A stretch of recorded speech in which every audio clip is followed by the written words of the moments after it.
voice. So ask as many questions as you need. Okay.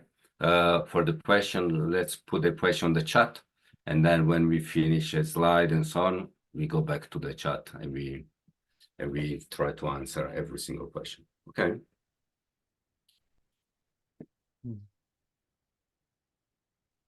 Good.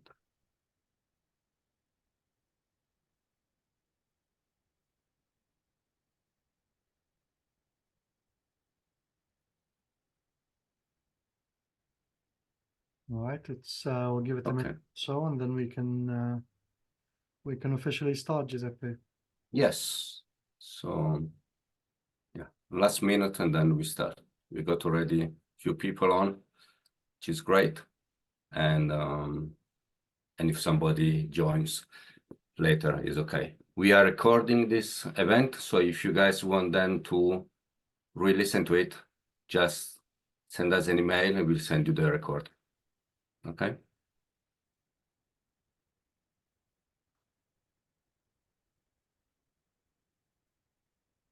Okay. Should we start? I'm good. Yes, I think we should start, and then if everyone joins after that, that's fine. Like we said, we can always send the recording out to them if they've missed the first section. Yep.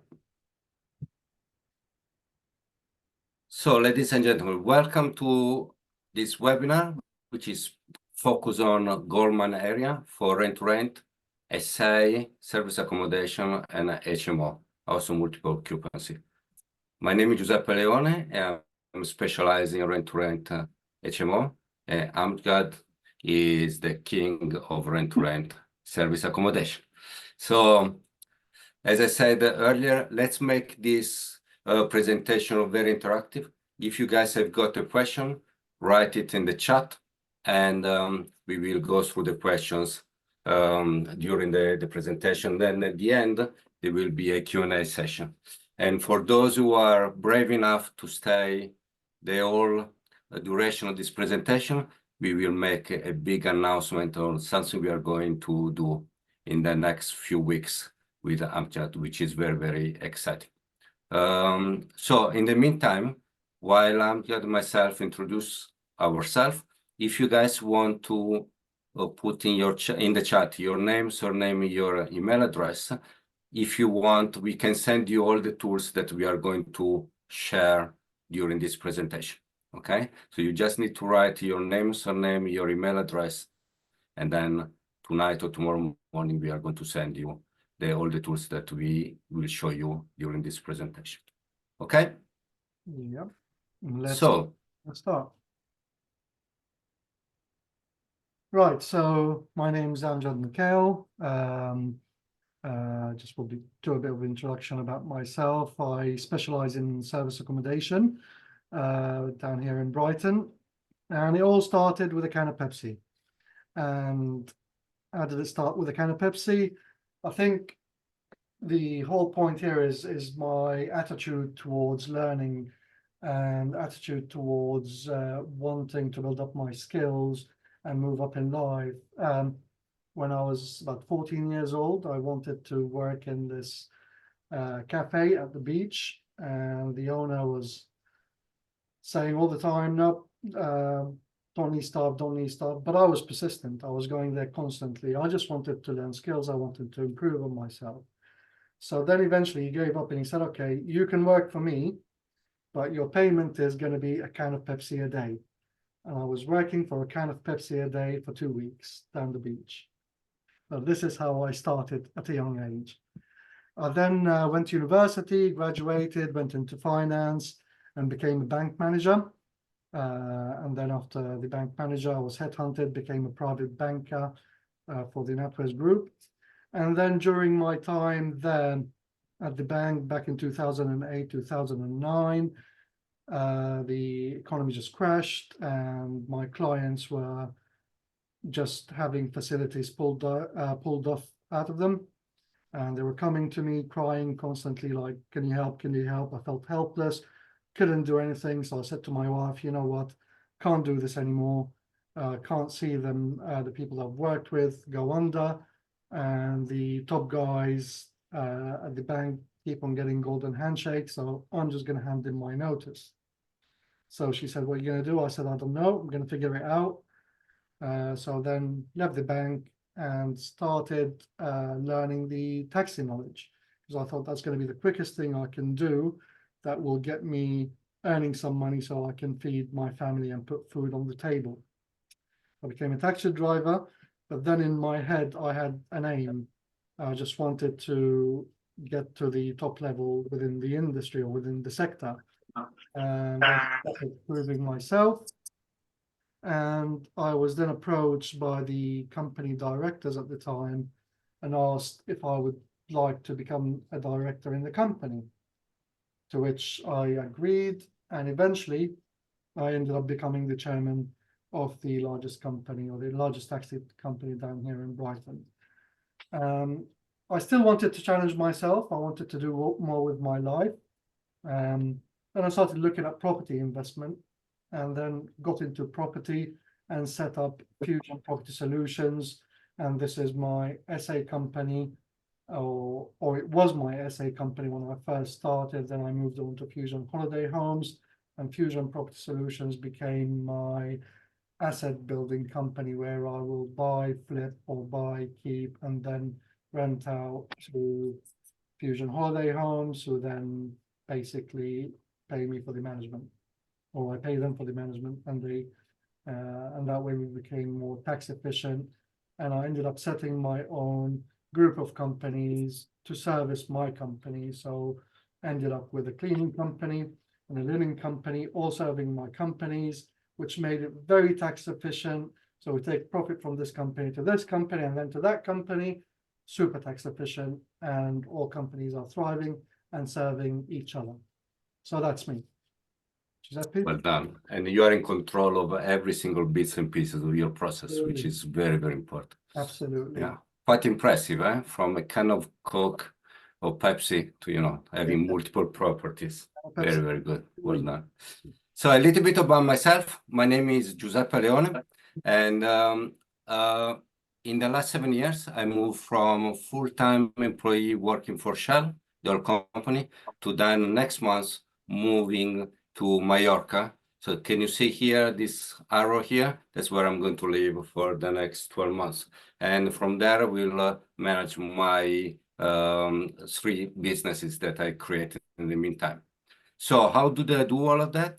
As I said, when I started from uni, I went to directly to Shell, and I work in finance and as a process owner. And those 2 things were very, very important, because all the skills that I've learned for Shell, all the finance bit on how to manage processes or making processes efficient, helped me a lot to build then my own businesses. But in 2014, while I was still working for Shell, I wanted to start creating a side hustle business with the idea that then create assets for myself. And at that time, I didn't have a lot of money. So I decided to go into the rent-to-rent strategy, because as you know, or as you will hear soon, with the rent-to-rent, you don't need a lot of money to kick it off. So you can start the business with a relatively small amount of money. You still need money. So if somebody said there is no money down, that's not true. You need some money, not a lot, but you still need some money. And I built this portfolio, Rent-to-Rent HMO portfolio, big enough so that I first replaced my salary and my wife's salary. And then after that, we also had extra cash to build our own portfolio. So we bought our HMO portfolios through the strategy BRRR, buy, refurbish, refinance, and rent. So the way we bought all our property is we got a private investor who gave us the money to purchase the property for cash, and then I put my money that I got from my rent-to-rent portfolio to do all the refurbishment. So I was showing to my investor that I've got skin in the game, which I think is very, very important, because that way I was running the risk myself as well. Okay, and in only 4 years, or 5 years, we managed to build all our portfolio the size we wanted. So now all the profit that we are getting from the Rent-To-Rent HMO is not used to fuel our life, because that money comes from our portfolio. But what we do with that money, we are paying down the mortgages of our portfolio. Okay, so can you see, Rent-To-Rent might seem like a starter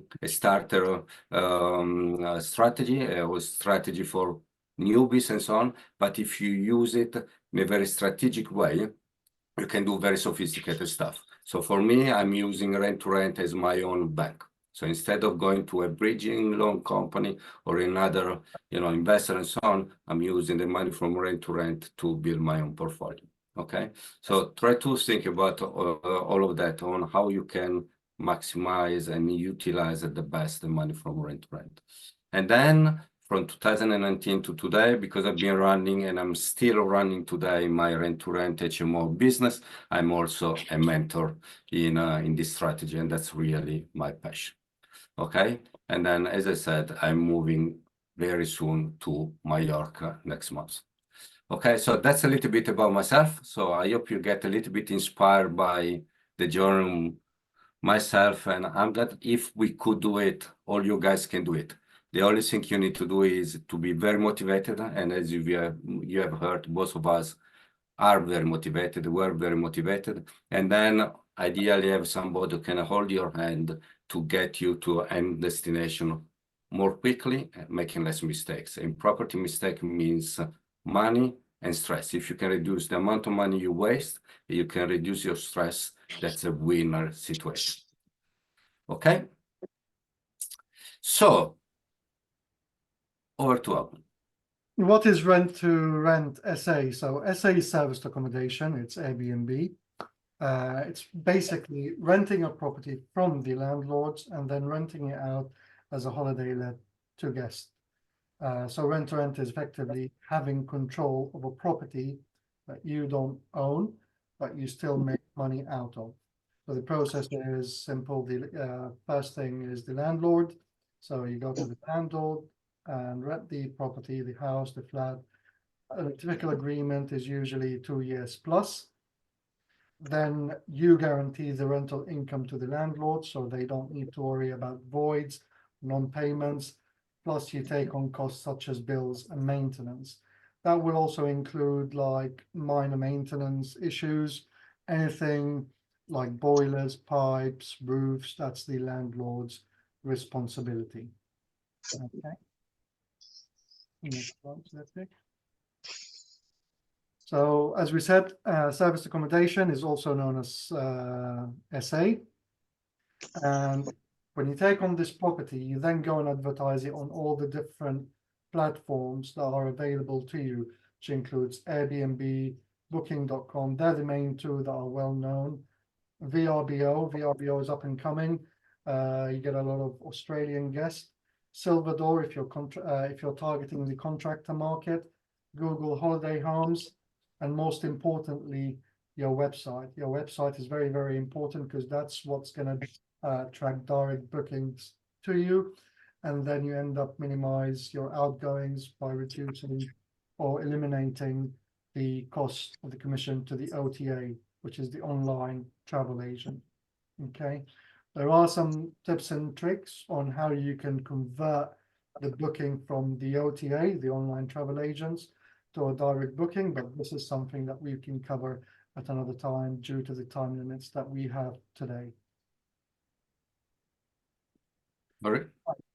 So one of the things when you take on a property, the screen that you see on your right is the screen that just came through for one of my bookings. And who would like to make 2,050 something pounds? I can't see it fully here. So 2,059 pounds. Yeah, 2,059 pounds for 3 nights. Show of hands. Come on, put some notes in the chat. Say yes or no. Let's make it a little bit more interactive. Come on, guys. So who would like to make 2,000 pounds with just one booking? One booking for 3 nights. That's all it took. So, and how do I achieve this? Achieving this is the secret. First of all, you need to look at your client avatar. Okay? think about your ideal guest. Who are they? And what are they looking for in your property? And make sure that you provide that for them. We never cut corners. I never cut corners on our furnishing. So all of our mattresses will be high-end mattresses, anything ranging from 1,000 to 1,800 pounds a mattress. But then I have a trick for you.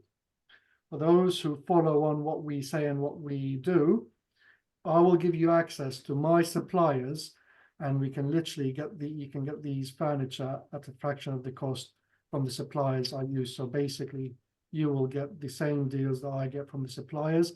And the reason for this is I've bought over 100,000 pounds worth of furniture over the past 3 years from them. So we get preferential rates. Design is very, very important. So your property needs to really stand out in the market. A lot of people will say the holiday let market or the SA market, the Airbnb market is oversaturated. Yes, there's a lot of properties out there. So you need to make sure that you do stand out in the property market. So applying colors, don't be afraid of using colors in the properties, and using unique colors. Some of my properties are orange. I've got orange paint on the ceilings, black ceilings, blues, all the colors of the rainbows. You'll see them in all my properties.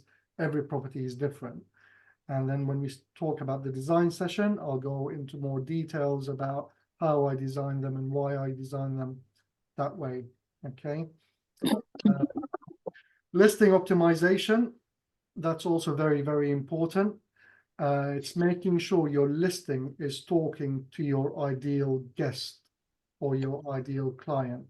That's very important that you get that right. Okay. So if you're looking to target contractors, then you specifically make your listing more appealing to the contractor market. That might be the case if you have a property in the London area and due to the 90-day ruling. But if you're in a touristic area such as Brighton, maybe Manchester, other areas, you can attract both contractors as well as tourists. And what I usually do is I optimize my listing. So I get contractors Monday to Friday, and I get my tourists set Friday to Sunday. That way I smash it. So the contractors will pay my basic bills, and bookings such as the ones that you've seen on the screen here now, they're the icing on the cake, and that's for me. Okay. Systems and processes. There are various systems and processes that you will need to put in place to make sure that your calendar is synchronized, you've got the right pricing, you're charging the right level, and you're not leaving any money on the table. There's various systems that you can use. And again, there'll be a section completely dedicated to systems that we will cover because it's a big area and there's so many systems involved. But channel manager, a pricing software is also needed to help you achieve the highest levels of income or prices that you can achieve for your area at the time. Right, so if we go to an example, and this is the average over the whole year. This particular property does a lot more in the summer, but I've just averaged it for you so you just get an understanding of what you could achieve from just one property if you do it right. So with this property, the rent is 2,200. The utility bills come to £650 per month. That's gas, electricity, and Wi-Fi. So total is 2,850. The average turnover for the property is about 4,500 per month. That's the average over 12 months. So by the time I've paid the expenses, I'm left with £1,650 profit from just one property per month. How does that sound to you? It's incredible, huh? Same. So that's just one property. You just need 2 of those to replace the average salary in the UK. Exactly. Yeah. So how many would you, if you think about yourself, how many of these properties would it take for you to replace your salary, gain your financial freedom, as well as regain your time back? Okay, so I've seen some comments Yeah, saying, let's see some comments. Alex, we need a couple of them. Great, John. Great, Val. Wadi, thumb up. Yeah, well done. brilliant. Val, you need 4. So can you see there? You do a lot of people when they think about about rent-to-rent, they think they need to build an empire. And this is a clear example from Amjad that just with 2, 3 of them, 4 sometimes, so fairly small amount of properties, you can change your life. And that's why we love rent-to-rent. It's a total game changer if done correctly. I started with 0 properties in the portfolio. I now have 29 properties in the portfolio. What this helps to do is it helps to generate you the cash flow that you need for you then to start going and building your own portfolio. So now I can do things like flips quite easily. I can just go grab some below market value deals from the agent, and I'll go and put in my offer, knowing that I can do it and I have no issue of raising the funds. So that's the beauty of rent-to-rent. If done properly, it becomes a good cash flow for your business. And Amjad, there is a question for you from Val. Mm-hmm. I don't know if you can see it on the screen. I currently target contractors and know what I should be looking for when sourcing a property, but about the lax model, I'm unsure. This is a 1 bed, 1 to 5 bed properties. Thank you. Right. So if you're specifically targeting contractors because your area is only good for contractors, then okay, fine. You can do that. But I had a strategy session with one of my mentees the other day, because she was also targeting purely contractors. And I said to her, she was already in the Rent-to-SA business, but she wanted to elevate her business to the next level. So I said to her, why are you specifically targeting the contractor market? She said, I want the longer term bookings. I said, that's great, but what if you can earn the same or even more by having your property booked for 8 nights of the month with less usage, less utilities, and so on, and less wear and tear? So it all depends on the area. We then went online in one of the systems that I use, and we looked at specifically her area. And we found in her area, during the weekend, there's really high demand for bookings. And because she was closing down her calendar for like 1 month minimum stays, she was missing out on all the weekend stays. So I said, okay, let's change things a bit. How about we do minimum 4 nights? So that covers your Monday to Friday during the week. So if anyone wants to book during the week, we do 4 nights minimum. And if they want to book for the weekends, we then do 2 nights minimum. So we've changed that slightly. We've changed that a bit. So now she can get the contractors in Monday to Friday. And usually contractors want to stay Monday to Friday, and then they go home for the weekends anyway. And for the weekends, she can then target the high-end bookings and get the tourists in, or the visitors to the city or the place in her property, and then she can cash in on the money. Because she said to me, I'm usually getting the contractors, but they are staying with me Monday to Friday, so my weekends are generally empty and I don't get bookings. And she can't get bookings just for the weekends because her minimum stay was optimized to a minimum of 1 month. So you're never going to get those bookings. We also play around with the system, and we trick the OTAs. So we create what we call orphan gaps. So if the contractors are checking out on Friday, and then the tourists or the other guests are checking on Saturday and checking out Monday, then you've got Friday night still available. So what we then do is we make it available on the OTA, but we don't sell it to a one-night stay, because one-night stays are usually a headache. But we still make it available and visible for people to see, because the more your listing shows up on the OTA, the higher the algorithm will push you up the page. Okay, so we then do on the back end of the system is create an orphan night, but with this we charge an 80% premium. So we stop them from booking that one night, but we're still visible on the OTA and we're still going up on the algorithm. In 3 years, I've had 2 people that booked at an 80% premium for one night, which was worked out about £1,000 a night. But if they pay £1,000 for the night, then I'll be more than happy to accommodate them. It's because they missed flight and they didn't want to stay near Gatwick. They wanted to come down to Brighton for the day. So it's extra revenue for you if you do get those bookings. Excellent, well done. For those who wants to have the link to your suppliers, what do they need to do? Should we ask them to? This is going to come with our announcement later. Okay. We will give them to our supplier. Fantastic. My supplier is supplied Gok, the celebrity. So I'll share that with you. Brilliant. Excellent. So moving on, because there are no other questions at the moment. Okay. So what is HMO, house of multiple occupancy? So basically you rent a house either from a letting agency or directly from the owner.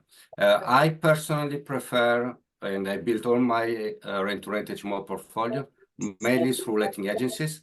A reason for that is because building just one relationship with one letting agent, so one person working the letting agency, I can then leverage all the network that that person has got. So you can grow much faster your business through strong relationship with letting agencies. And usually I sign my first contract with a landlord for 2 years. If you listen to YouTube or Facebook, a lot of people say, oh, you need to sign straight away a 5 years contract.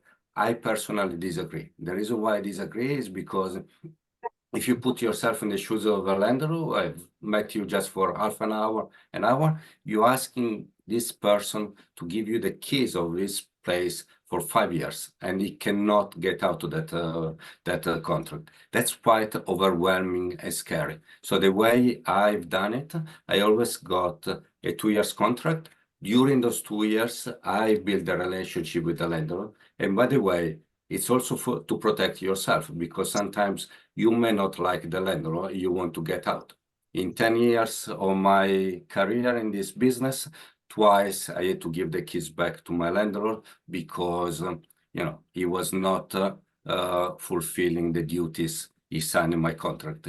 For those who follow me on social media, I just posted, I think yesterday or the day before, a story about one of those landlords. And so it's very important to just have 2 years contract, and then after 2 years, if the relationship is strong, then you further extend it. Today, 10 years since I started, I'm still running some or managing some property which I got 10 years ago, okay? But go step by step. It's all building and nurturing a relationship, okay? Then once you get a yes from a landlord, you guarantee to the landlord the rent, and you pay also all the bills, and I pay also what I call the ordinary maintenance. So any maintenance that is not related to things like the roof or the boiler or dam, so structural things, okay? And then what you do is you rent the property to your tenants. You can rent it room by room to different people, or you can rent it to 4 or 5 sharers who join the house all together with one contract for 12 months. When I started, I used to rent it room by room, all my properties, and then 5 years later, when I had too many rooms, I decided to move to the new model, which is a group of shares for 12 months, and I find that model much more efficient, okay, and more more secure as well. So one example, you rent a 5-bedroom house for £1,950, and then you rent the 6 rooms, £600 each. So you get a rental income of £3,000.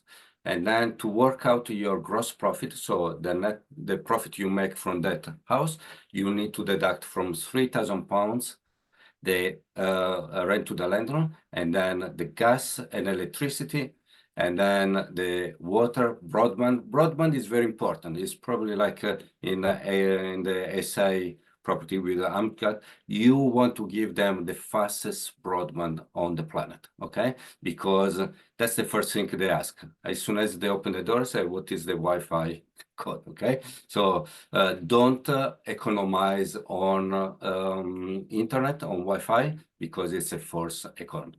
And then you need to pay the insurance of the house, and then maintenance and cleaning. Cleaning is very, very important. I send a cleaner to my property twice a month, so every 2 weeks. And the reason why I do that is, first of all, I give a service to my tenants.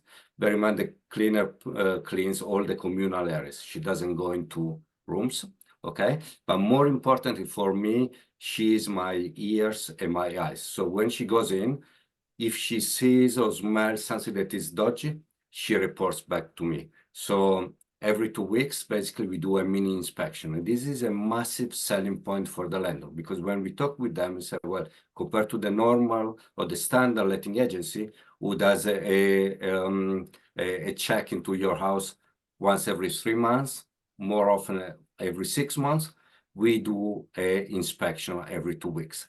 And so the landlords feel very safe, because they know that their house, it gets inspected twice a month, and that gives them a lot of happiness about that. Okay, so in terms of gross margin, you can expect at least £500 per month of profit. I know people make much more money. I was in London this week on Monday at the Rent-To-Rent live event, and there was this person, Lee, who was presenting one of his rent-to-rent deals in London. He was making something like £1,200, £1,300 per month per property, okay? So, but even if you think about £500 profit, how many houses you need? 1, 2, 3, 4, maybe 5. With 5, you can have a gross profit of between £2,500 and £3,000. Who would be happy with that? Come on, write in the chat if you are happy about that. Can you see? And again, like they say, you don't need to build an empire. You just need a handful amount of properties to move on and change your life. Okay? So obviously you have heard this one, location, location, location. Clearly, this is very, very important. So whatever you do, SA or HMO, the location is the one of the most important thing. And that's why today we are going to talk about how to find the right location for you. Okay? So, Amjad, over to you. For SA, a location is vital. So you need to look at where your investment area, where you're going to invest in. Do you have any tourist attractions near you? So if you're in London, if you're in Brighton, then they're tourist attractions. So stop focusing too much on the contractors and try and attract both. Again, if you're near a beach as well, that's also going to attract the tourists, which is going to beach always attracts people, especially in the summertime. So pick your location wisely.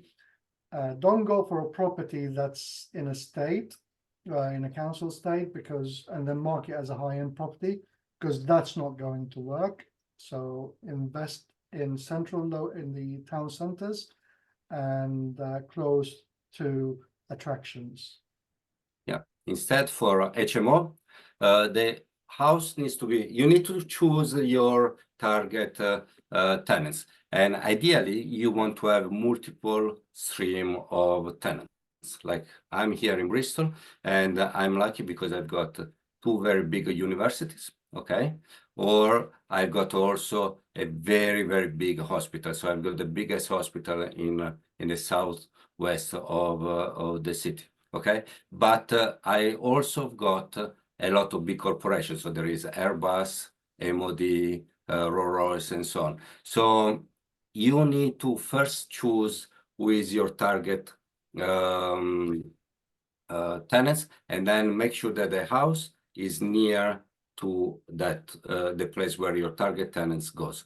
Ideally, you want to have multiple streams of tenants, because if the situation changes in the environment around that, you can move from one type of tenants to another. So for example, when I started 10 years ago, I used to focus on people coming from abroad, because I'm Italian.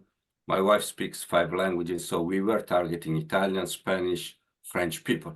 Then Brexit kicked in, and obviously all those foreigners got reduced in terms of number. But then our houses were very close to a lot of big corporation here. So we then targeted the engineer from Airbus or from Rolls-Royce. And then, COVID happened, okay? And obviously all of these people were not going to the office anymore, but most of them went back home to their hometown. But thank God, our property were also very close to the hospital. So we moved then from the engineer from Rolls-Royce to the nurses working in the hospital. Can you see? I appreciate I'm lucky that I'm in a place where I can target anyone. But if you have got multiple choice of tenants, if the situation in the world changes, you are safe, because you can switch from one type of tenants to another. Okay. And also going back to contractors, you need to really study the area that you're in. If you're, let's say I'm here in Brighton, so I've got the tourist attractions, and I know there's a lot of construction work going on. So again, they can become another client of yours, and then you can approach them directly, potentially even going into their site offices at the location itself and advertising your services to them. Or if they book with you through the OTA, contact their head office and just say, hey, I've noticed you guys have booked in with us for this week. Are you working here in the city? Are you going to be needing accommodation moving forward? They will say yes. So, and then I will say, okay, we have availability on the property next week, or we've got different property, can always do Monday to Friday for you. The one thing I don't negotiate on is my price, because my price is my price. So I already give them a discount, 10% discount on the OTA. So they're already saving money. I don't need to compete on prices with other hosts in the area, even though Brighton has got about 1,700 other properties up on Airbnb. So I don't look at them as my competition, because I believe in my product, and I believe in the quality of the product that I have and the service that we deliver. So then I say to the contractors, this is the price, that's the best that we can do for you. So we're giving you 10% off. And once they're in the property and they see the standard the property is in, they won't really argue with you much about the price. I'll never allow them to stay during the weekend, because the weekends are mine. And as I said, most of the time, contractors, they stay Monday to Friday and go back. So the one advice I will give to you, because I've seen it before, where I had people contacting me saying, well, I live in London, for example, and I'm looking to get a property up in Liverpool or Manchester or Newcastle. And I'll be like, well, if something goes wrong, how are you going to get there quickly? You're not going to make it. And if you do, yes, it might be cheaper, but then if you do have an issue and you have to send someone out there on an emergency call out, that's probably going to eat away most of your income anyway.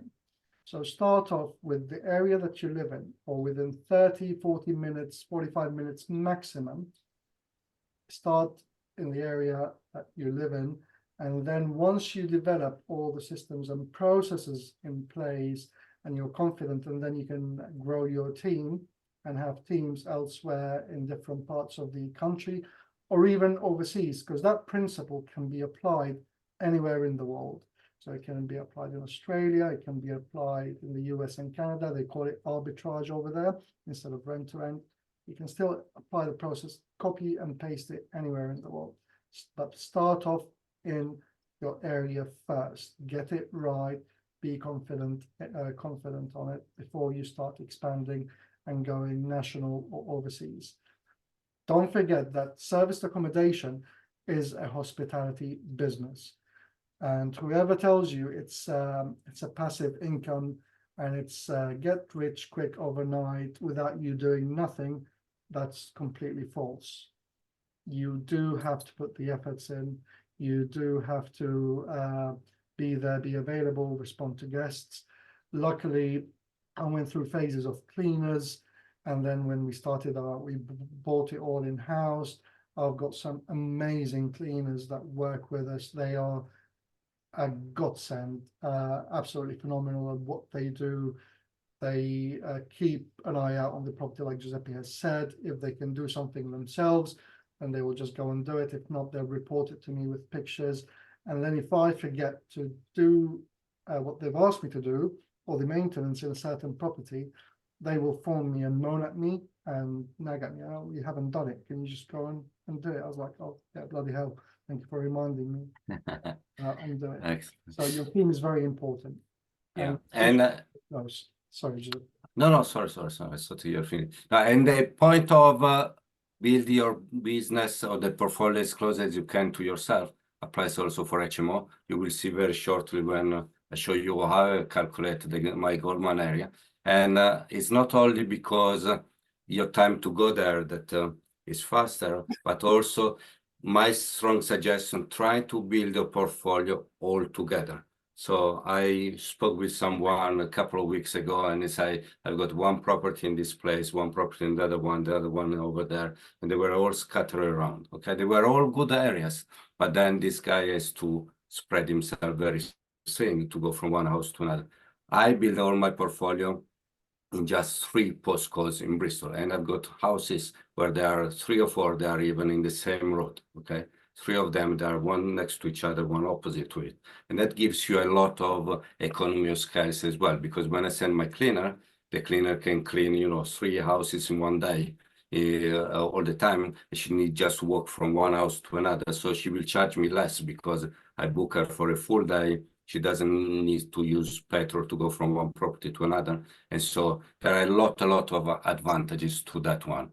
And as I've just said, start on your doorstep if you can. If it doesn't work, expand further out, but go as close as possible where you are, because then you know there very well, because there where you live or close to where you live. And then when you need to go there, it takes very little time. Okay, so before we move to, sorry, what's that? Are there any questions, first of all, before we move to the next slide? So if you have got questions, please write them in the chat. I'm just, and don't let me open the chat. Let's see if there is anything in the chat. No, there is nothing at the moment. Okay, that's fine. So if you've got questions, please put them in the chat. But yeah, over to you, Amjad, again. Right. So getting it right. Again, there's few steps that you need to do, and you need to check to make sure that the property is the right property and everything stacks up. So you can go on OpenRent or any of the letting websites or the agents, and you'll get presented with a property. But you have to check the numbers and make sure it stacks up and you're going to get the return. There's few websites that I would recommend to start off with. So once you found the property, there's a website called AirDNA and another website called Pricelabs. So you go in there and you put in the postcode and you pay a membership fee, which is very minimal. I think it's like £10. And you can check property into the area and just make sure that the area and property is, so let me just 1 second, guys. Sorry, maybe Amjad, if you want to mute everyone, please. Yeah. I'll do that.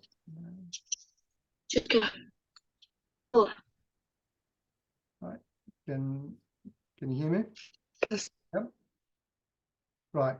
So basically, what you need to do is go on the websites first and look at how similar properties or similar sized properties are performing in that area. Look at their nightly rates, look at their monthly rates, and the percentage of occupancy. Don't focus too much on the percentage, but just get an idea, because you can have 100% occupancy. If you put your property for £10 a night, everyone's going to book it, but then you're still losing out. But just get an idea of the occupancy levels in your area. So you've got right and open rent for your properties. Also go on Airbnb and then select your area, and then select the number of rooms which are identical to the property that you found, and then look at their diaries and look at how much your competitors are generally charging and the type of condition the property is in, and do that on a weekend, and then do it over a week, then do it over a month, and then do it over seasons. So you know roughly how much you're going to make in the winter months, how much you're going to make in the spring, summer, and autumn months. So that's just going to give you a rough idea of what to expect. And then what you do is, if the property stacks up, ticks all the boxes, and you know you're going to make money out of it, then you just go for it, and then you make it high end. Don't cut costs, and just go all out on the furnishing. It's going to make a huge difference to your bookings. Okay, make it elegant, make it stand out, make it comfortable, and it's gonna make you stand out in the market, and it will be a huge difference to your income. Excellent. Are there any questions on how to get it right for SA? If you've got any, please write them in the chat, and then we will answer at the end of this presentation. Okay, so talking about Goldmine area for the HMO, I've got a methodology that I've created that is based on collecting pieces of data, because I strongly believe that a data-driven decision is very safe, because data do not lie. Data means fact. So it's not based on the emotion, it's not what your friends told you in a pub, or not what you read on Facebook. It's based on reality. Okay, so for me, data-driven decision is a key to succeed. So we use different tools in order to get reliable data, and I'm going to drive you through these steps one by one in the next 5 minutes. Okay, but first of all, in order to understand how much money you can rent a property, you need to understand or take a decision on what is your minimum gross margin you are prepared to accept for each rent-to-rent HMO. If you remember a few slides ago, I said that as an average, you can expect to get at least £500. But that is a personal decision. So, for example, for me, I want to make at least £700 from each property. If I view a property, a rent-to-rent property, I do my calculation of the forecast profitability. If that forecast profitability is below £700, I will not sign that contract, because for me, it's not worth it. But it's a personal decision. So you need first strategically decide what is the minimum amount of money you're prepared to make from each property. Okay, so that's a really important analysis you need to do at the beginning. Okay, and we have created I've created an Excel spreadsheet where I collect all this relevant data, which I'm going to share with you very soon. If you guys want to receive this spreadsheet, please write in the chat your name, surname, your email, and then either tonight or tomorrow we will send you that spreadsheet, okay? So there are 6 steps we need to execute in order to understand from a data point of view if the area you want to invest is a good one or not. The first one is you want to analyze the demand versus the offer. And I'm going through these 6 steps now high level and then one by one in much more detail. So here basically you understand how many rooms are available in the market and how many people are looking for rooms in the same area. Then you want to understand what are the prices of your competitors' rooms, okay? So you can get an idea on how much money you can make for each room, and then that will allow also you to understand your profitability, at least your income part of your profitability, okay? And then using that information, you will then understand how much money you can offer to your landlord, and then you can look into different portals like Rightmove or Zoopla and so on, and you understand how many properties are available in your area at the price point that you can afford. Because sometimes you might have a situation where you got 300 tenants who want to have a room in your area, but then you cannot provide them any property because at your price point, there are not enough properties. So if you don't have your supply of properties, there is no point of being in that market because then you cannot give the product to your clients, i.e. your tenants, okay? And then what we said earlier, you need to check the distance of the property from where you live or from where you work, okay? Because if the property is too far from where you live or you work, you might have a complicated way to manage your business. And point number 5, you need to understand what are the restrictions driven by the HMO officer in the council, because there are areas in each city where you cannot do whatever you want. So when I started 10 years ago, you can turn a 4-bedroom house into an HMO without doing anything. Now there are much more restrictions. So I don't know if you guys ever heard about that. The biggest restriction is what is called Article 4, which means that the council in that area will not give you a new license. So you cannot turn a family home into a licensed HMO. However, in Article 4, as few of you have heard me saying in the past, it means that there are at least 10% of properties in that area that are already licensed. So there is a lot of HMO license already available there. But you need to understand the rules of the game you need to play, all the license restriction, because then you need to, potentially change your marketing strategy according to this restriction. And then, last but not least, you need to understand what is available for your targeted tenants. So if you are targeting hospitals, you want the house to be very close to the hospital because the nurse, 2 o'clock in the morning, does not want to get on a bus or drive for half an hour. She wants to go straight to bed in 5 minutes, okay? So how you do all of that? So first of all, I already pre-warn you, it's a very time-consuming exercise. We are going to do it very quickly now, obviously, but when you are going to do it yourself, it's going to be painful, okay? I'm not trying to sweeten the tablet, as we say in Italian.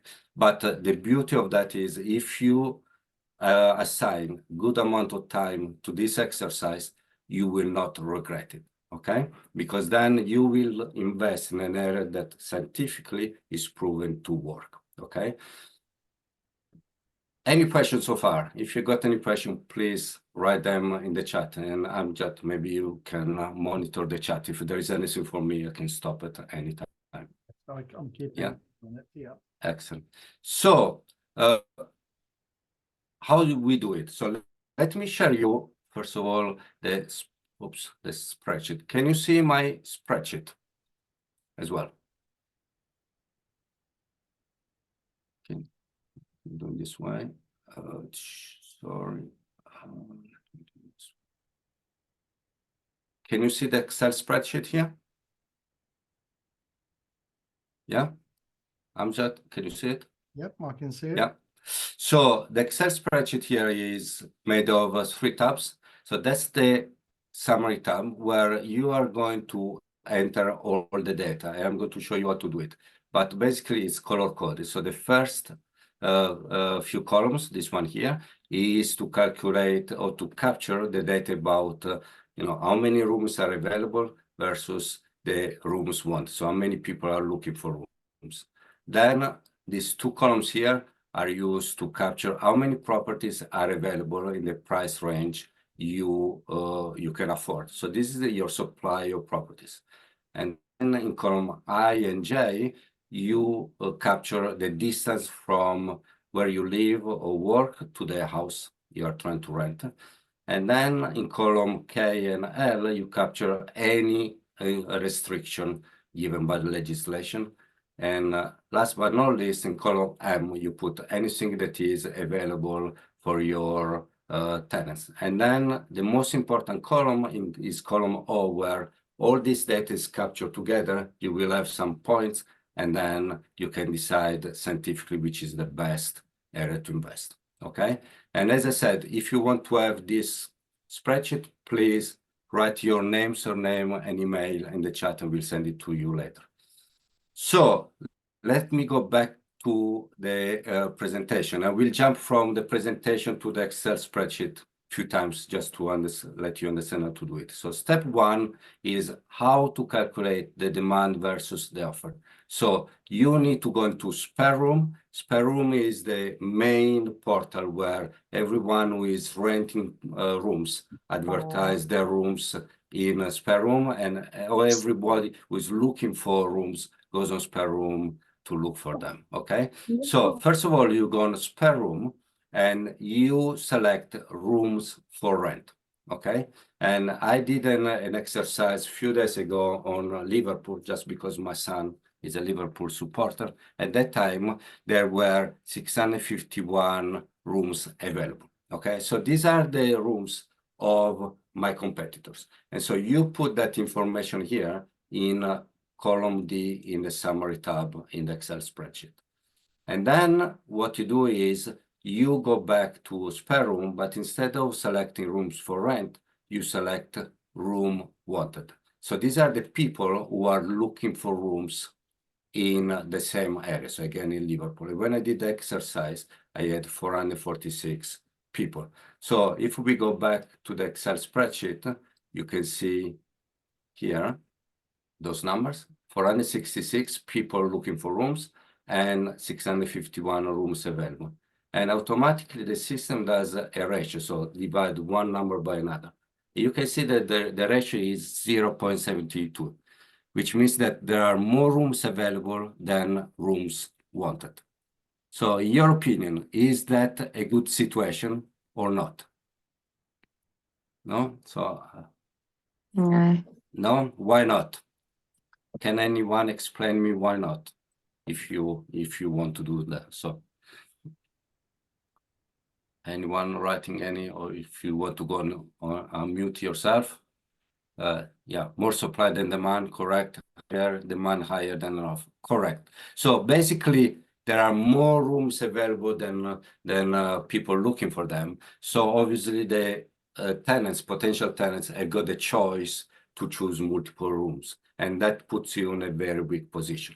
Okay, so then I created another situation. This is completely fake, obviously, where in area 5 you got instead 2016 people looking for a room, and there are only 34 rooms available. Okay, so basically there are 6.35 people fighting for one room. So that's what you need to aim for. And then once you have created or captured all the data, you need to rank it. Okay, so we put from 1 to 10, when 1 is the worst case scenario and 10 is the best case scenario. Okay, so that's step 1. Then let's move to step 2. So step 2, you need to understand how much your competitors are renting the properties, okay? And there are 3 sub-steps.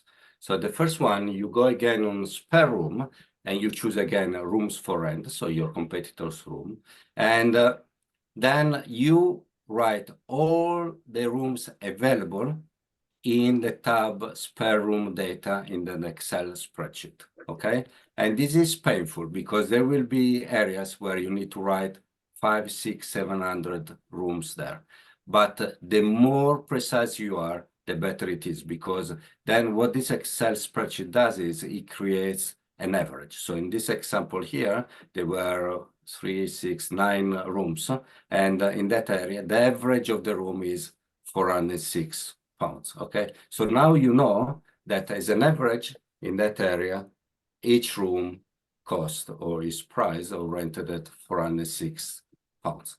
And then you need to go into the Excel spreadsheet here in offer to lender. And what you need to do is you need to put the number of rooms of the property you are looking. So in my example is 5. Then automatically you get the average price per room that you captured earlier. That's a formula. So anything that is blue is a formula. And then calculate automatically how much money you are going to get as a rental income. So in this case, because we got 5 rooms and the average is 406 pounds, you will get 2,028 pounds per month. And then it calculates also all your expenses, okay, based on the number of people. The only other thing you need to put here is how much money you want to make from each house. You remember the gross margin that I told you to calculate at the beginning. So if we assume my 700 pounds here, then now you know that you can offer to the landlord no more than 768 pounds. Because if you offer 768 pounds, then with the income you receive minus the how much you charge to your landlord and your expenses and how much you want to make, you make 700 pounds. Okay, so this is a quite scientific way to really understand how much money you can pay for each room. Okay, and then once you have understood that number, you go to step number 3, which is you need to understand how many properties are available at that price point. So you're going to Rightmove, you select the postcode of the area, and then you select the price range. So in my example, you put minimum, you leave it free, and then you add 500 pounds to 768 pounds, and that is the maximum amount you can look for properties, okay? And you select a minimum of 3 bedrooms. In a Rent-To-Rent HMO, you want to have at least 4 bedrooms. So if you select 3 bedrooms, you need to make sure that there are at least 2 living rooms so that you can turn one of the living room into bedroom number 4. Personally, I found that my sweet spot is 5 bedrooms. So 90% of my portfolio is made of properties with 5 bedrooms. So that's the right amount of people in the house. So not too big, not too small, but still your margin are pretty good. Okay. And then you sort them by the highest price, or what I do personally. I love Zoopla because in Zoopla there is a sorting criteria which is the most reduced. And why do I love the most reduced? Because if you see that a price has been dropped 1, 2, 3, 4 times, what does it tell you? That landlord is obviously very motivated, okay? So he's very keen to rent it. So there is more room for negotiation, and your likelihood to succeed is much, much higher, okay? And then when you do all these selection criteria, you enter this amount of property available into the Excel spreadsheet in column G in the summary tab, as I showed you earlier. And then again, in column H, you rank them from 1 to 10, where 1 is the worst case scenario and 10 is your best case scenario. Okay. Then we move to step number 4. Step number 4 is the distance from your house or where you live to where the properties are. And, you know, the beauty of where we live now is we have got this mobile phone and there is Google Map on there. So there's no excuse not to understand that information. And then you enter that number in the summary time in column I, and then again, In column J, you rank it from 1 to 10 as a 1, the worst case scenario, and 10, the best case scenario. So the closer it is to you, the higher is your ranking, your number. Step number 5, you need to understand the license restriction. How do you do that? You can go on the council website. Usually you got all the information there, or you can call the HMO officer who can provide you with all the information, okay? And then the more restriction you have, potentially the lower is your ranking, okay? Having said all of that, as I mentioned to a lot of my mentees and so on, I personally like Article 4, which is the most restricted area, because in Article 4, a lot of people, as soon as they hear that word there, they run away as quick as they can. And if they run away, I'm very happy because it means I've got much less competitors, okay? So it's a good thing for me. But Article 4 means that 10% of the properties in that area are already licensed HMO. So there are still a huge amount of properties already licensed.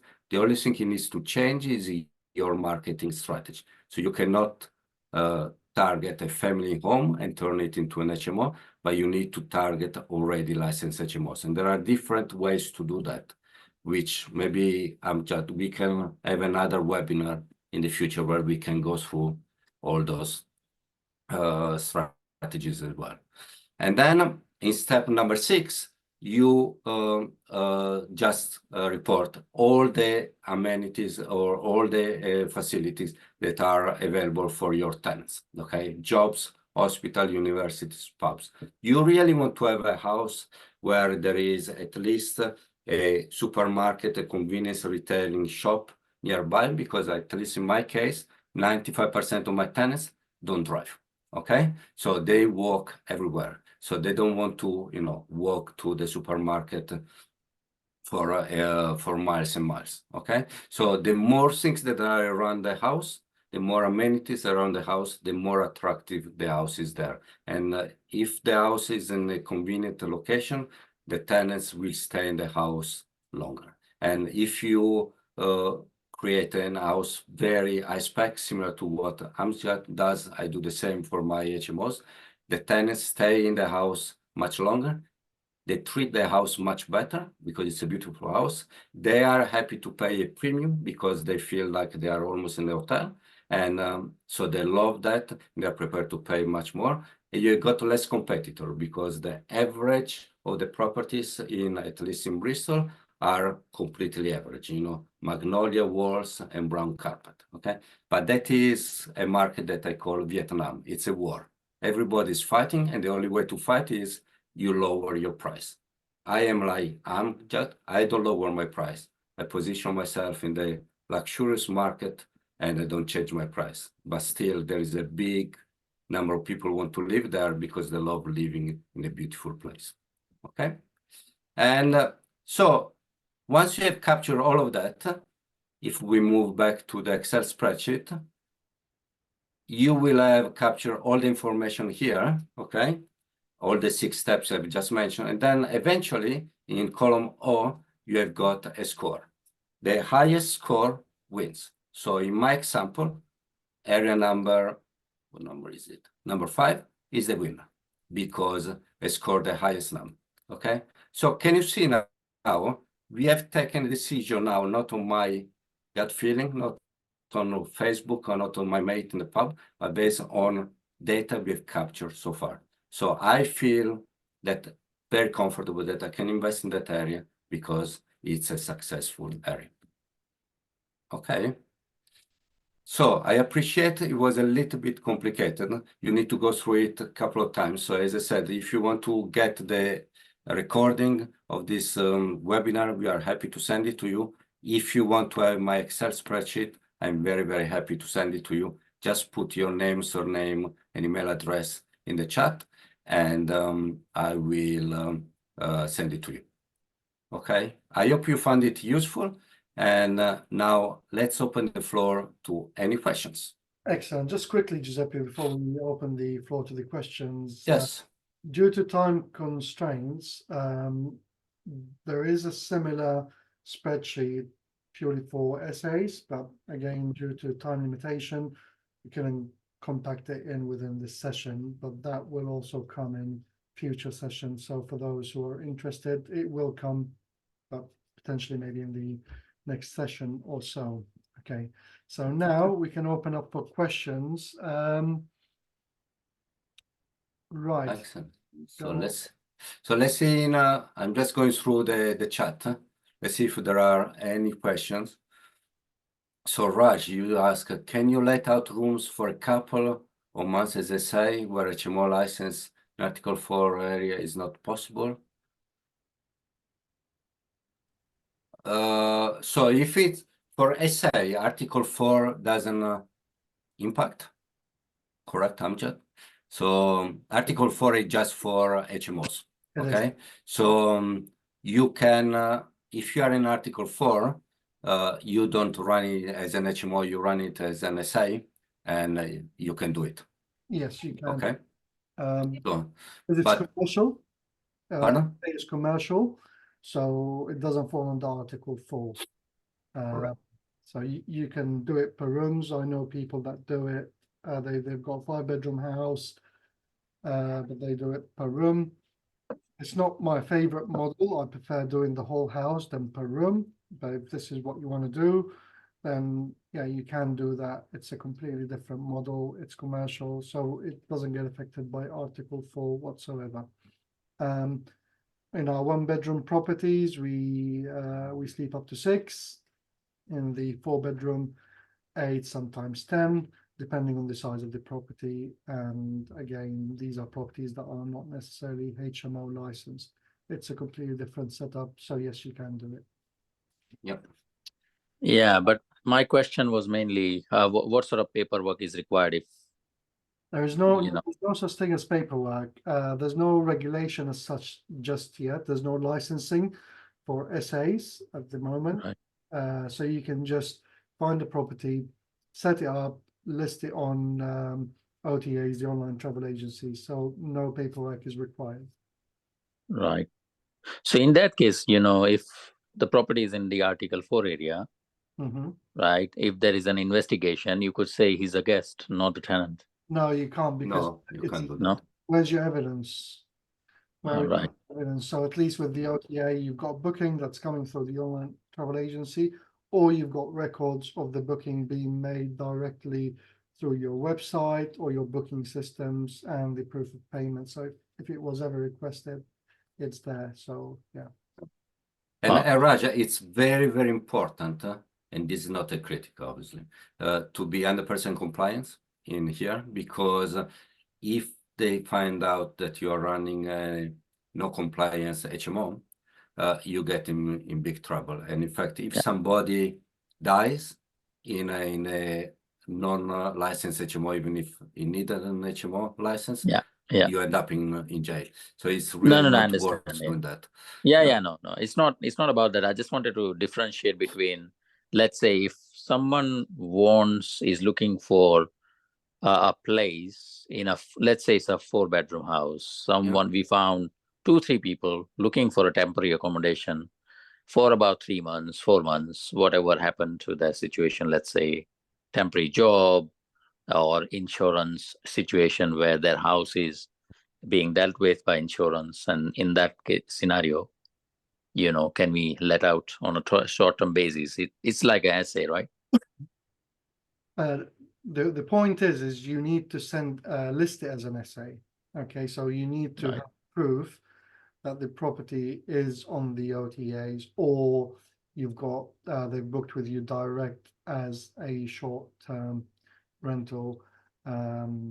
We've got agreements even with our SAs. If someone wants to book with us, there's a process that they have to go through.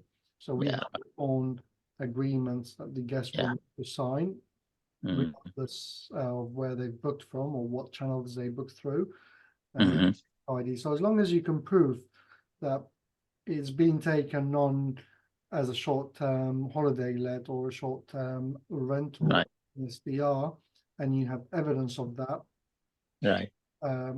you will be okay.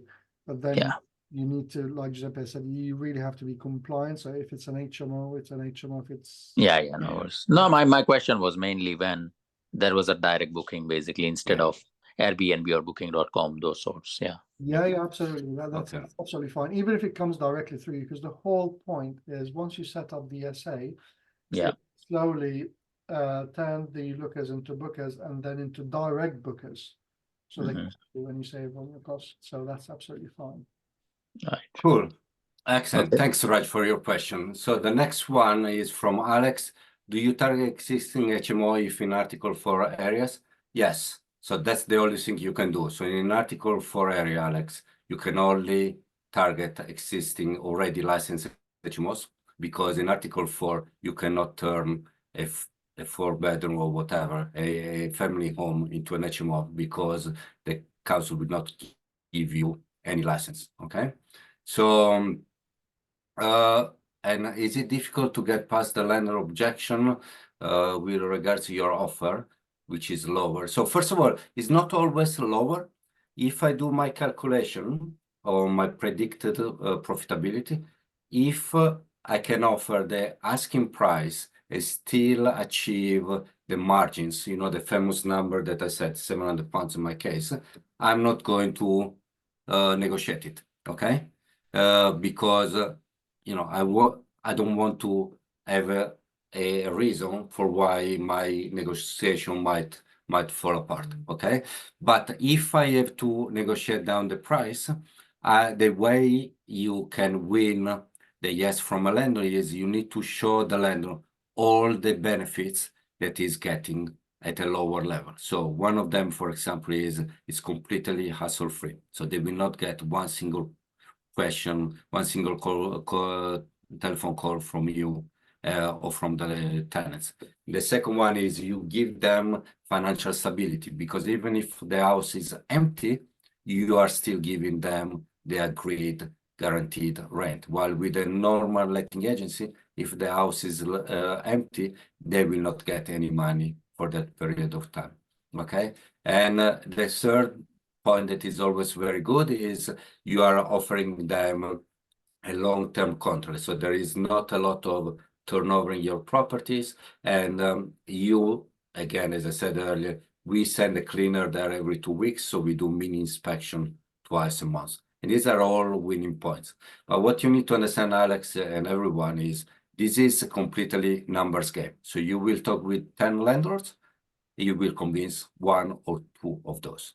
The other 7 or 8 will say no, okay? Because they are used to renting it to family, or they rented to a rent-to-rent in the past and they had a very, very bad experience, okay? But as we show both Amjad and myself earlier, is how many landlords do you need to convince? 3, 4, 5? You've changed your life. So even if the success rate is not very high in terms of percentage, because only between 15-20%, you just need a few of them to say yes, and you have changed your life. Okay? Perfect. It's very similar to Johnny's question. Johnny's question came to me as a private message. So Johnny's in Dubai, looking to do the same, but over there. And again, even with landlords over there, that also works, because I know people that are doing it in Dubai. I went there myself and looked at the prospects about it. It's doable. You just have to sell to the landlord the advantage of giving it to you, like Giuseppe has said. It's in his favor to give you the property, because you're going to look after it and you're going to maintain it and care for it. And with the SA especially, you're going to have amazing cleaners that are going to be in and out of the property, constantly checking on it. So it's always going to be maintained to high standards without any issues. Your first property is going to be the hardest property to get. Once you cracked it, properties are going to fly in. I'm turning down properties that are coming to me now. So now I say, well, actually, this doesn't suit my portfolio, not taking it, or this doesn't work for me. Have thick skin, accept rejections, don't let them pull you down, and just keep on going until you get your first deal. And those that do know me, you will notice that ever since I got my first deal, I was posting about it. I just went on social media, and actually I was doing the painting myself, and I was posting pictures of myself painting. People then start to notice you. They start to know what you do, and as you start growing, they'll be watching you, and then they'll come and they'll say, well, actually, can I speak to you? I've got this, I've got that. What do you think about doing this? I've got this project. Do you want to come in? So people are watching, and people are keeping an eye. So just make sure, keep yourself visible, and then that will come, and then that will come to you. I was doing the cleaning to begin with, myself and my wife. So we were doing the cleaning, the washing. We did every single job in the business. Yeah. And it's not that we didn't want to employ cleaners.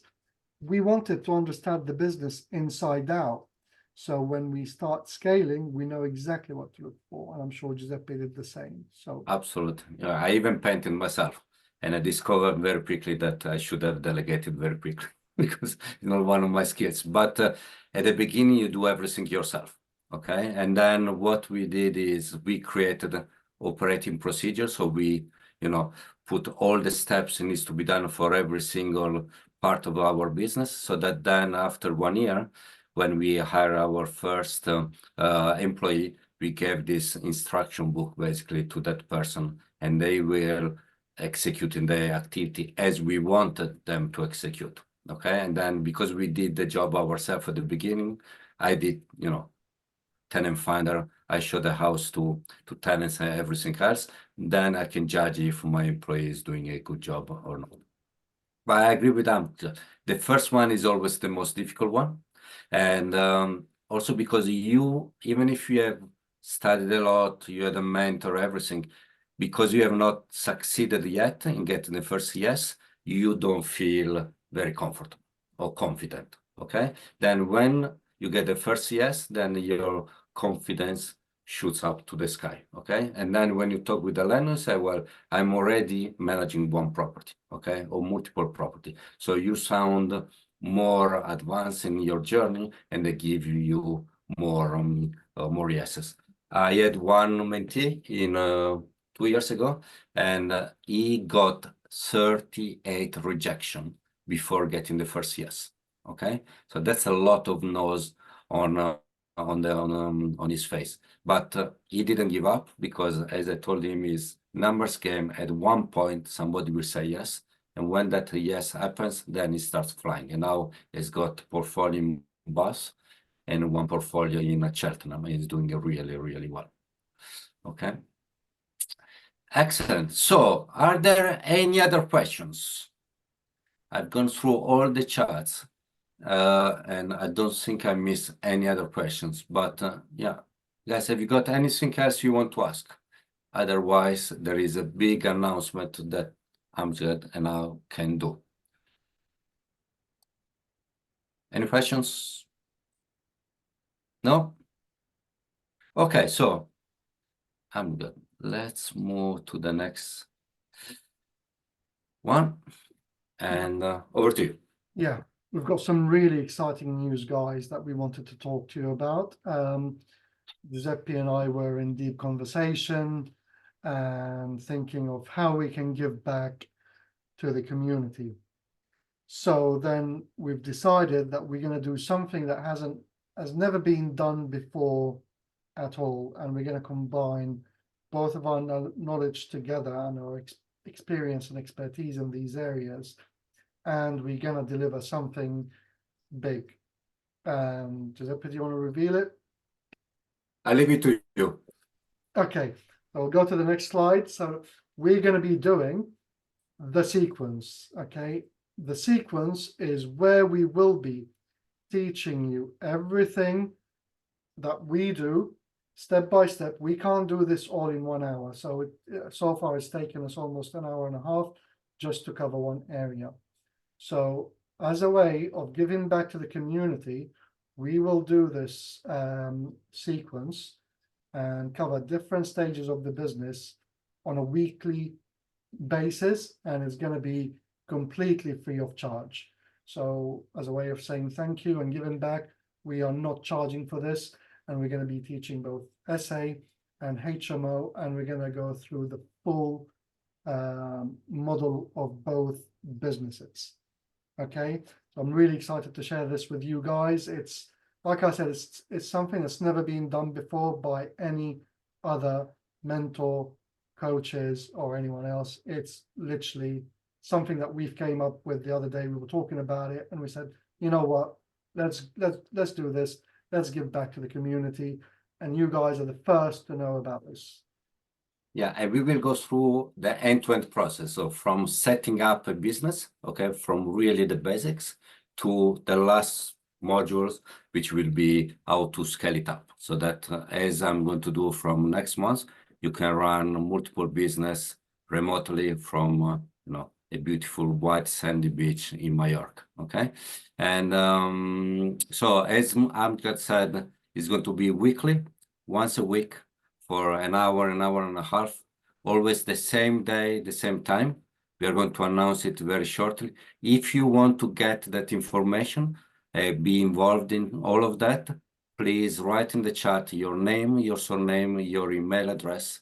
So put these 3 pieces of information there, and then we will include you in a mailing list where we are going to reveal the next steps of this sequence. We will start from probably next week, on 2 weeks' time. So something very, very quickly. And it will be at least between 6 and 8 weeks consecutive that we are going to share with you all of that. So there will be a huge amount of content. And as you have seen today, there is content that is immediately actionable. Okay, so you guys can leave this call today, hopefully, and you can put in place, can execute all the tips and the knowledge we have given to you. Okay, so we are very, very excited. It's an experiment. Nobody has ever done it before, but we are very happy to try that one. Yeah, so we're going to do this, and guys, this is only going to be a once in a lifetime thing. So we're only doing this once. We can't do it all the time. So please, please, please, if you're interested, make sure that you're dropping in your emails. If you know anyone that's interested, just tell them about it, because this you're not going to get anywhere else. You're only going to get it with us, and you're going to learn the whole business and how to set it up. And it's only going to be done once. We're only doing this once, so we're not repeating the sequence again. Absolutely. And if you connect with us on Facebook and LinkedIn, we will post there a lot. So again, there you can find additional information. Feel free to share all the information with your network. Anyone who can benefit from that, the more, the better. The more people we've got on the course, the better it is. Today we got around 22 people, which is great. And what I love about all of that is I've run a lot of webinars in the past, and I've always seen a drop of participants at one point after especially 1 hour. Here we are, what time is it now? It's 9:27, so an hour and a half into it, and not one person have dropped from here. So thank you so much for the patience to stay with us. But hopefully that means that the content we are giving you is well received and you are happy about that. So thank you, guys, and thank you so much. I just wanted to touch up on Giuseppe, what you said there. If you found this useful, please talk about it on social media. It helps us, and it helps us to deliver this to you guys as well. So just give us a mention if you found it useful, and let anyone that you think is interested, or that you know who's interested in this, let them know. And remember, it's a one-time thing that we're running, that we're not going to run again. Thank you. Yeah, in fact, why don't we do something even better today? Let's try to do that. So if any of you now can post on social media, Facebook or LinkedIn, about what you have gone through the last 19 minutes, whoever, and tag me and Amjad, whoever gets the highest number of comments and likes to their post, we will give you guys half an hour myself and half an hour Amjad of one-to-one clarity call. Okay, so if you want to get this challenge and you want to get to win this half an hour clarity call, which is completely free. Just post now on social media about what you have done with us today. Maybe you can also mention the sequence and tag me, Amjad, and whoever gets the highest amount of interaction in the post will win. We will contact that person personally, and we will organize half an hour clarity call. Okay? Great. Thank Excellent. you, guys. It's been lovely having you with us today. Brilliant. Thank you so much. And yeah, hope to see you guys very, very soon again in the sequence. Yeah. Okay. Thanks, Giuseppe. Take Thanks, care Andrea. to everyone. Thank you. guys. Bye. Bye. Bye. Bye. Bye. Bye. Like, I don't have good. I'm gonna come on.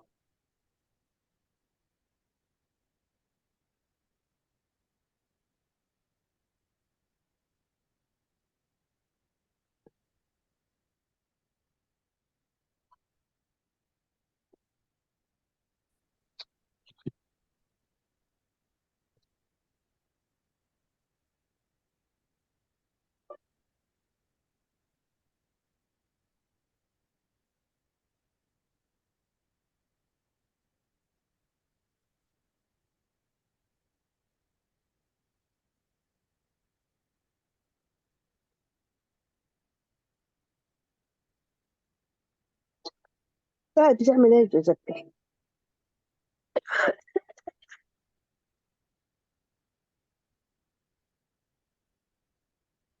Hello. If everyone can Yeah. leave. Just The meeting is finished. So if you want to log off, and yeah, hopefully see you in the sequence very Thanks. soon. Thank you so much for your time.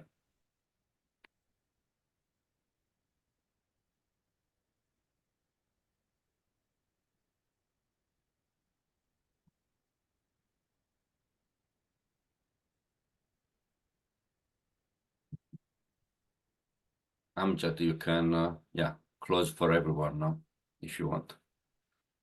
That's fine.